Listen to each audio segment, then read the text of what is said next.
Hi everyone. Today we will do the very short question answer of chapter 11 of Tuesday. And we have already done the hard words, word meaning, fill ups of this chapter. First we will understand it and then we will start the very short question answer. Okay, let's start chapter 11 or Tuesday. Hard words. Please repeat after me. Governess, curious, surrounded, shivering, boulders, tugged, spinning, wriggling, rhythmic, clearing, beckoned, flicked. Section B is word meaning. Number 1 is curious, means strange, that means vichitra. Number 2 is boulders, means very large rocks, that means बहुत बड़ी चट्टानें. Number 3 is blotches, means patches. Patches में जैसे धब्बे पड़े होते हैं किसी भी एनिमल के ऊपर, वाइट, ब्लैक, ब्राउन, उनको बोलते हैं हम patches. Grinned means smiled broadly, smile करना.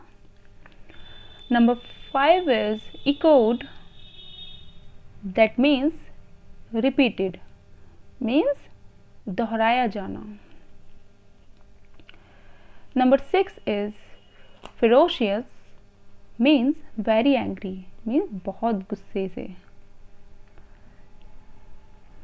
Number 7 is aloft, means up in the air, that means हवा में उठाना. Number 8 is au revoir, means goodbye. So this is the French word au revoir, that means goodbye. Section C is fill in the blanks. Number 1 is the letter slid round the arrow dancing giddily. जो letters थे वो बहुत जल्दी जल्दी चलने लगे, dancing करने लगे, मूव करने लगे बहुत ज़्यादा तेज़ी से. Number 2 is he stood on his hind legs and hugged Mary Poppins. वह आकर के खड़ा हो गया. पोलर बेयर जो था इस स्टोरी के अकॉर्डिंग, पोलर बेयर अचानक से आकर खड़ा हो गया, पैरों से चिपट गया मैरी पॉपिंस के और मैरी पॉपिंस को एक हग किया, उनके गले लग गया आकर के. Number 3 is and he sprang into the blue-green water and came up with a herring.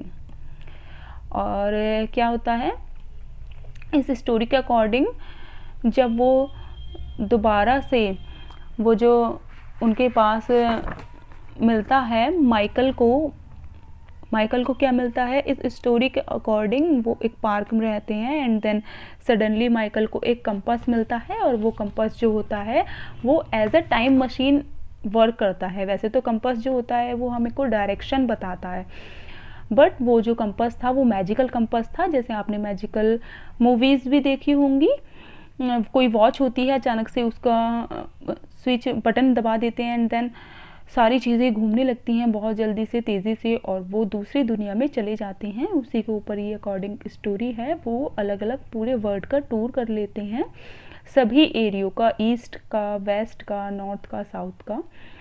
सो जब वो दोबारा से उस बटन को कंपास के दबाते हैं तो फिर क्या होता है, तभी blue green water and came up in a with a herring.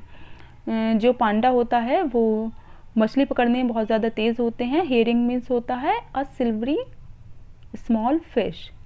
वो ब्लू ग्रीन वाटर में जाता है एकदम, और वहाँ से एक सिल्वर कलर की छोटी सी फिश पकड़ कर के ले आता है अपने साथ। Number 4 is this time they found themselves on a long white शोर। इस बार क्या होता है, जब दोबारा से मैरी पॉपिंस उस स्विच को दबाती हैं तो इस बार उस कंपास को प्रेस करती हैं, तभी इस बार वो अपने आप को एक बहुत लंबे से समुद्र के किनारे पे सफ़ेद वाइट कलर का बिल्कुल होता है, दूर दूर तक पानी ही पानी, वो अपने आप को वहाँ पर पाते हैं।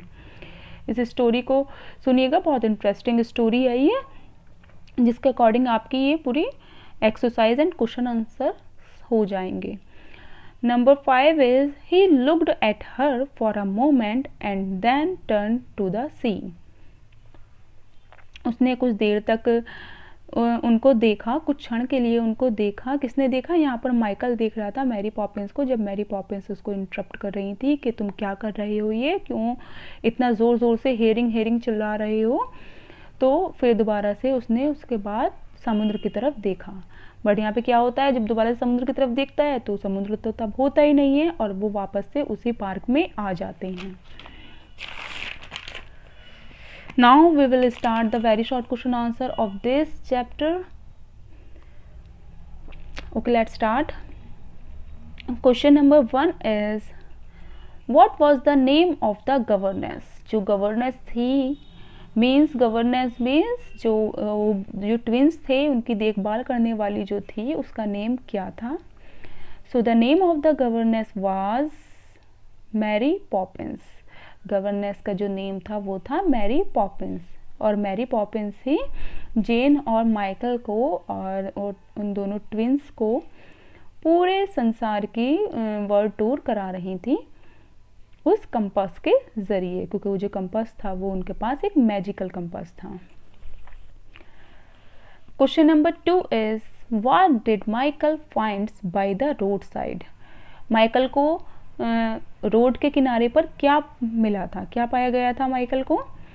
Answer is Michael found a compass by the road side. Michael को ही तो मिला था वो कंपास, माइकल को एक कंपास मिला था रोड के साइड पर।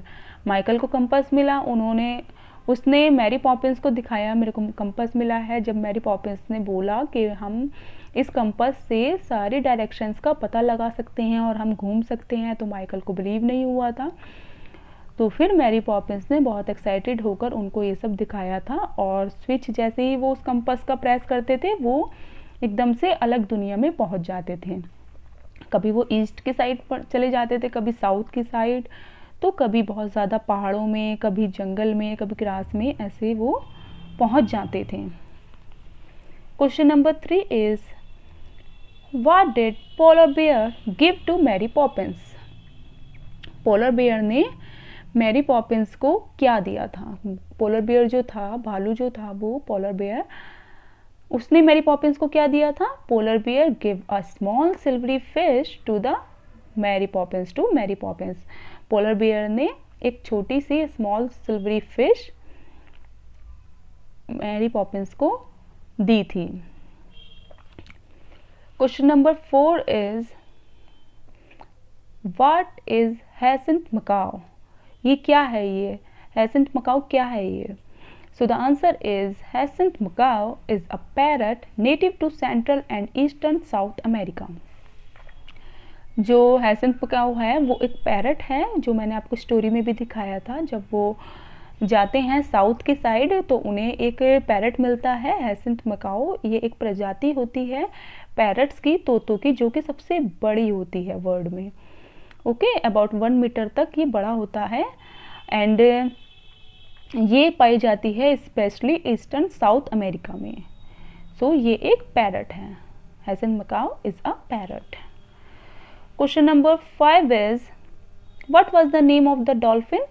एंड जब वो दूसरे जगह जाते हैं प्रेस करके वो स्विच कंपास का, तो वहाँ पर उनको एक डॉल्फिन मिलती है लास्ट में। तो जो वो डॉल्फिन थी उसका नाम क्या था? So the name of the dolphin was Amelia. उस डॉल्फिन का नेम था Amelia. Okay, it's completed. And इसकी स्टोरी आप सभी सुन लेना, बिकॉज बहुत इंटरेस्टिंग, बहुत मैजिकल सी स्टोरी है. Okay, bye bye, have a nice day. Thank you.